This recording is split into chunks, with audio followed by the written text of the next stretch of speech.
Hello, I'm Deborah Malone, founder of The Internationalist and host of Internationalist Marketing TV. Today's guest is Anita McGorty, Executive Vice President of Engage Responsibly. Anita, what a pleasure to see you. I'm really excited to talk about some of the things you're doing at Engage Responsibly. So welcome to the show. Thank you so much. I'm really excited to be here. All right. Well, you should be because you've got some pretty exciting things to say. But before we get into all of that, let me just adopt a little bit more of a serious tone because I know that the statistics regarding online hate are just staggering. Let's begin with that because I think that's really the genesis of Engage Responsibly. Could you just share some details? About them and maybe add your opinion about whether or not you think the situation is at maybe a positive turning point? Yes. Online hate is a significant issue, and unfortunately, prevalence is rising. 52% of Americans have reported experiencing online hate, according to the Anti-Defamation League. And of those 52%, 26% of people impacted have said there have been mental health effects because of the experience, and 11% have indicated it's had economic impact on them as well due to other things happening like opting out of social media, which are impacting their ability to connect and grow businesses, etc. Now that's very interesting that you brought that up because I've heard the statistics about mental health and the economic impact is really, really important. And to be quite honest with you, I wasn't aware about that. I do want to bring that up a little bit later in the show because of some of the things that you do with business. But in the meantime, just to keep our story going a little bit, tell us about the origins of Engage Responsibly because I find it quite a generous story, a heartwarming story. Yeah, so Engage Responsibly is an ANA-led nonprofit dedicated to education about online hate for consumers and small to medium-sized businesses. And it was originally founded and seeded by a brand, Pernod Ricard, who founded it a few years ago during the social media boycotts, realizing that boycotts really aren't that effective. They're a moment in time, and to create real systemic change, you needed something more sustaining. And a great way to do that is through education. Let's educate people. Let's educate small to medium-sized businesses about this issue, and importantly, help educate on the actions they can take and empower them to take them. And with that, Pernod Ricard also at this time realized that it would take all of us. It would take more than one brand powering this effort to have the type of impact that we wanted to have. And they donated Engage Responsibly to the ANA to lead it and scale it across the industry. So today, Engage Responsibly is led by the ANA, and we work very closely with brands. We work with the social media platforms. We work with other partners as well, including the Better Business Bureau, to help us reach and scale to small to medium-sized businesses. And we also have a business system in place of capability contributors. So we work very closely with ANA Alliance for Inclusive and Multicultural Marketing, AIM. They help provide multicultural insights. Unfortunately, multicultural communities are disproportionately impacted by this issue. We also work with Brand Safety Institute. They're our educational partner. They help us develop the educational resources for the program. And we work together with Ogilvy, who is our pro bono creative agency, who created our campaign that it started running end of last year. And then our business system further is built out with Publicis Collective, who's our pro bono media agency, and Caplo Communications, who helps us with our community management of Engage Responsibly's organic social media presence. We are an initiative dedicated to helping people learn about online hate and actions they can take in social media. So we felt it was very important for us to have a strong presence in that area. Well, that gives me a lot of questions to ask for sure. But let me start at the origins once again, because you mentioned Pernod Ricard, and that is a wonderful story. But I also recall that Anne Mukherjee, who was the chairman of North America at the time, said, and I'll quote here, "The fight against online hate is not just about technology. It's about preserving our essential human connection." So, how do you try to keep that spirit alive? We keep that spirit alive through our educational mission and through our campaign. First through our educational mission, we're teaching people not only what online hate is, but the impact that it has on individuals, human beings, and small to medium-sized businesses, and how they can help them, and help reduce the spread of online hate. And as far as the campaign, we are following the story of an individual who has been impacted by online hate and showing and dimensionalizing the impact that it has.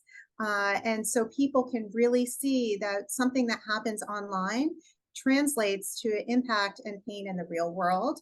And therefore, it's really something really important to learn about and learn how you can help be a part of the solution. I think that makes a lot of sense. I think that anyone who's a brand builder recognizes the power of storytelling. And I thought it was quite inspirational that Pernod Ricard was willing to say that not just one brand can do something, and that there have to be many others. And I think that certainly brands, for example, like Dove, have done a remarkable job of trying to show the stories of what can happen in these situations. You actually, in describing Engage Responsibly, you talk about two different groups that sometimes people don't put together. You talk about what you do for consumers, and you also talk about what you do for small businesses. Now, tell me a little bit more about why you work with both broad consumers and small businesses. Yeah. So as far as consumers, I shared at the beginning of the conversation, more than half of individuals in America have experienced online hate. So we felt it was really important to help both these individuals, whether you've been impacted directly or whether you just want to help people understand the issue more deeply and those actions that they can take to help. And as far as the small to medium-sized businesses, small to medium-sized businesses are the largest business segment on social media. They're also a very fragmented business segment. And when you take those two different factors and you connect them, they're poised to have a really big impact in aggregate. And what we also learned as part of the foundational research that helped inform Engage Responsibly is that both consumers and small to medium-sized businesses really didn't realize that there are actions they can take, that we all have the power to do something. And so, and for example, it's an easy action to take is when you experience or see online hate, you can report it right within the platform where it's happening with just a click. And so this is something simple each of us can do. So with that, we wanted to harness the power of both of these groups to really have an impact. And also with the small to medium-sized businesses, a lot of small businesses are minority-owned businesses. So not only are they experiencing the hate, they're also, if they opt out because of social media and online media because of the experience, they're also having that economic impact that we spoke about earlier as well. They're no longer able to promote their business that way and connect with consumers. So it was really important to provide the education and how they can help have a positive impact. No, I think you brought that out beautifully because that economic aspect is so important. And sometimes we don't make that connection. And I can see that small business element. That's great what you're doing. Also, one of the things I think is really powerful is that the news that you now have that Engage Responsibly has been granted nonprofit status as a 501(c)(3) organization. So now what does that mean for you? I'm curious. Yes. So yes, Engage Responsibly is now a nonprofit, and that really shifts us from an initiative to an entity. And what that allows us to do is it really invites additional pathways for growth, additional pathways for funding as we look to grow the effort and connect with even more businesses and more consumers. Oh no, interesting. And speaking about growth, I know that you launched a campaign this November. You mentioned the story that was created by Ogilvy, um, and that is also encouraging people, I believe, to download a brand activation kit. Talk a little bit about that and how you're using all of this to grow so much. Yeah, absolutely. So yes, we launched our campaign towards the end of last year.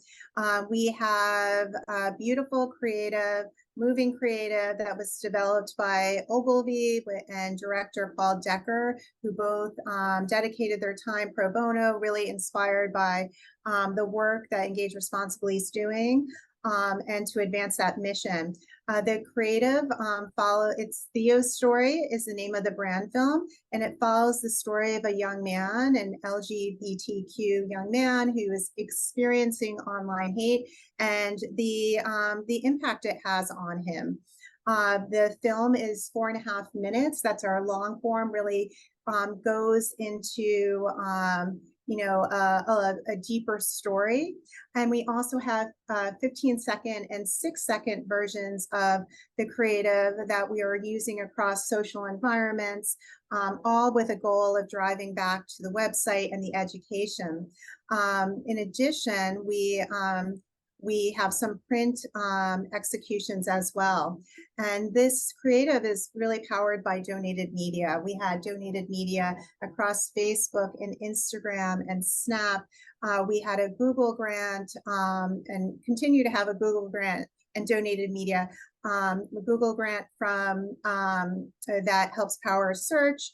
And then we had the donated print media from the Wall Street Journal, from USA Today, and select Hearst newspapers. And as we look to 2024, the campaign will continue to run ongoing across a number of those environments. And also Pinterest will be running the campaign as well. We have a fantastic partner in Publicis Collective who's helping us manage all that media and optimize that media as the campaign goes on. We also have the brand activation kit that you mentioned. Brand advocacy is so important. Brands play such an important role in Engage Responsibly in a number of different ways. And one of the ways is through the campaign. The brand kit helps a brand activate the campaign and other creative assets in their brand channels, helping us expand the reach of an awareness of Engage Responsibly with both their B2C audiences and B2B audiences, all with a goal of driving back to the website and the education. Yeah, and I also think that you have a pretty lofty goal for 2024. Do you want to talk about that? Yeah, I'm happy to. We have a goal of driving 1 million people to our website and education by the end of 2024. And the good news is we are well on our way. To date, our campaign has achieved over 2 million impressions. We have high engagement rates, 3 times the industry average, showing that people are connecting with the campaign. They care about the topic and want to learn more. And importantly, people are coming to the website. We had 120,000 new visitors to the website, and the education since the campaign launched. We're doing this through a number of different ways. With the campaign itself is driving a lot of traffic. We also have the brand activation, and the 14 different brands have activated the brand kit, which is fantastic. And we also, through our partnership with the Better Business Bureau, who continues to provide spotlight and promotion of Engage Responsibly, helping get the program out to its network of 400,000 accredited businesses and a broader network of 6 million, to help us really reach that SMB audience. No, I think what's so remarkable is that people often feel so helpless when there's something that goes wrong on social media. And it's wonderful if they can start to learn that there's something they can do that's quite simple for themselves, but more importantly for their businesses. And particularly when it comes to ensuring that you can still communicate and be profitable and generate revenue. Can you tell us anything about the brands? And I'm sure you're going to move that number from 14 brands that are involved to maybe let's be optimistic. Let's hope it's 400. Yes, absolutely. And brands are involved in a number of different ways.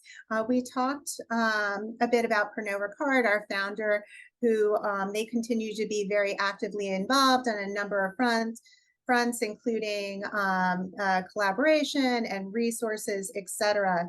We have an Engage Responsibly board that includes a number of brands representing AT&T, Walmart, Shell, L'Oreal are among them. And we also have what we call the Engage Responsibly Brand Activation Working Group. This is where we invite brands to participate and provide us input on what would be the most impactful ways that brands can help activate and get the word out about Engage Responsibly, and what are the resources we can provide to make that really easy to do. And it's because of this Engage Responsibly brand activation group that we were able to inform and create the brand activation kit. And some of those brands that helped inform that were EJ Gallo, Thermo Fisher, Applebee's, and others. And we're looking to continue to grow that group and expand the ways that brands are having an impact through Engage Responsibly. And importantly, we provide each brand with a unique URL. So not only are you helping impact and drive positive impact through Engage Responsibly, you can also see and measure the impact that you're having, which we know is really important for brands.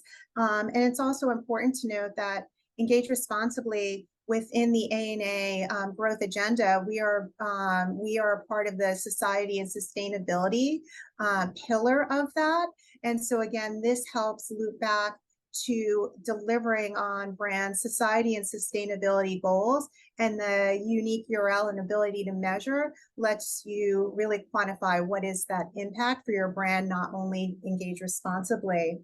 And then lastly, we're connecting with brands all the time.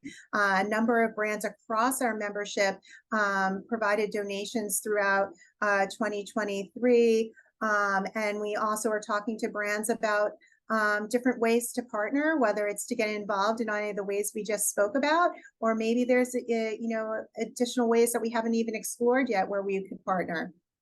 Well, that sounds wonderful. And what I think is very interesting is just the breadth of categories. You mentioned there's retail, there's beauty, there's quick service restaurants there. So it's quite a variety. Telecommunications. So it shows that this is something that cuts across all categories and is something that one is concerned about. And you're right about the measurement part. That's always quite important. Now, from what I understand, this is not the only big initiative that you have in 2024. You're also going in another direction, aren't you? And that's to college campuses. Do you want to talk about that? Yes, I'm happy to. So yes, later this year, we're looking to expand to college campuses, working together and partnering with the AEF, the ANA Educational Foundation, to expand to college campuses, working together with professors to expand the curriculum, form it into a program, educational program that can be a certificate program where students can learn about online hate and, importantly, the actions that both consumers and businesses can take to help reduce it. And this model really it aligns to and simulates work and partnership that the AEF is currently doing with CHER. They're getting ready to roll out a certificate program with CHER on college campuses focused on accurate portrayal of women in advertising and media, and using that model. We're looking to do the same for Engage Responsibly and teaching students about online hate and how they can help.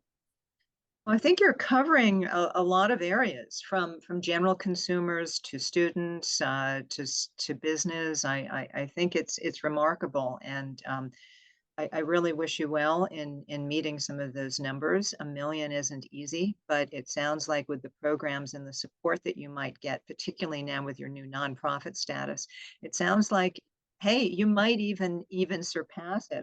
I hope you'll be back to tell us how it's going. But before we close, I'm just curious, if you had a wish for the industry, and dare I say limitless budgets, what would you do? I would ask that, the industry to partner with us, help us build on the strong foundation that we have in place so we can reach even more people with our campaign and create additional educational programs and assets so that, that would translate into even more donated media to help us expand that reach of the campaign and the impact of the campaign and conversion to people coming to the website and accessing the resources, and then resources so we can create even more educational content. We definitely have ambitious plans of what we know we're going to do in 2024. But the more partners we have, the more we can do and the bigger impact we can have. Well, you're absolutely right, and let's hope that we can raise the awareness on this, so some of the detrimental elements can start to lessen. You're doing great things, and Anita, it's been a wonderful pleasure, and I hope you'll come back and just tell us how it's going, and maybe even tell us about some new things that we haven't even considered. I'd be happy to. The Internationalist focuses on the continual reinvention of marketing by highlighting inspirational marketers around the world and their ideas as they move the industry forward. Internationalist Marketing TV shares these perspectives through interviews and personal stories. Thanks so much for watching. If you find this kind of content helpful, please click like or subscribe. Again, thanks so much.